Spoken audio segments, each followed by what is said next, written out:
Rais wa Ukraine Volodymyr Zelensky ameishutumu Israel kwa kuruhusu nafaka anazodai kuwa zimeibiwa kutoka maeneo ya Ukraine yaliyokaliwa na Urusi kuingia katika bandari zake, akionya kuwa serikali yake inaandaa vikwazo dhidi ya wote wanaohusika katika biashara hiyo. Kauli hiyo imeongeza mvutano wa kidiplomasia kati ya Kiev na Tel Aviv, huku Ukraine ikisisitiza kuwa biashara hiyo si halali na inakiuka sheria za kimataifa.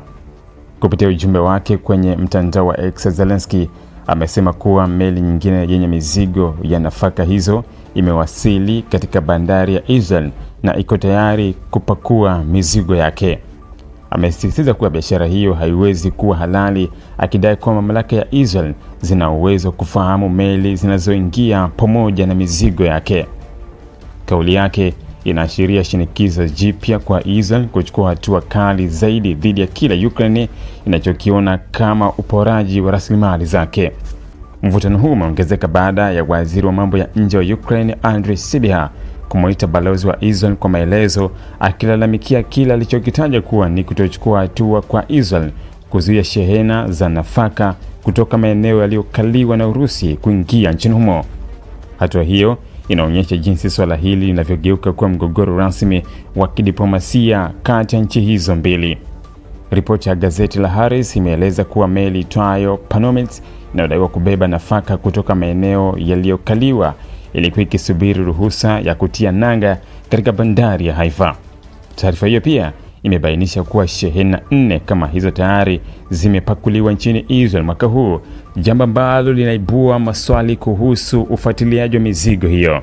Kwa upande wa Israel, imekanusha madai hayo. Waziri wa mambo ya nje wa Israel amemwambia Sybiha kuwa Ukraine haijawasilisha ushahidi wa kutosha kuthibitisha kuwa nafaka hizo zimeibiwa. Aidha, ameshtumu Kiev kwa kutumia vyombo vya habari kuendesha diplomasia badala ya njia rasmi za mawasiliano kati ya serikali. Hata hivyo, Zelensky anasisitiza kuwa Urusi imekuwa ikinyakua nafaka kwa utaratibu maalum kutoka maeneo inayoyadhibiti na kisha kuyauza kupitia watu na makampuni yanayohusishwa na utawala huo. Kwa mujibu wake, mpango huo unakiuka sheria za Israel pamoja na kanuni za kimataifa, na Ukraine tayari imechukua hatua za kidiplomasia kujaribu kuzuia biashara hiyo, ingawa bado baadhi ya meli zinaendelea kufika katika bandari za Israel bila kuzuiwa. Kutokana na hali hiyo, Kiev sasa inaandaa kifurushi cha vikwazo kitakacholenga sio tu wasafirishaji wa nafaka hizo, bali pia watu binafsi na taasisi za kisheria zinazonufaika na biashara hiyo. Zelensky amesema Ukraine inashirikiana na ushirika wake wa Ulaya kupanua vikwazo hivyo ili kuhakikisha wale wote wanaohusika wanawajibishwa.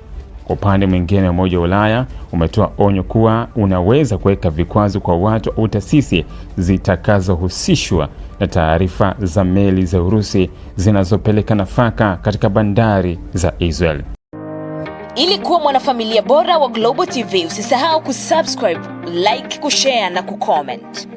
Baada ya kusubscribe, bonyeza alama ya kengele ili kupata taarifa kwa kila video inayopanda Global TV.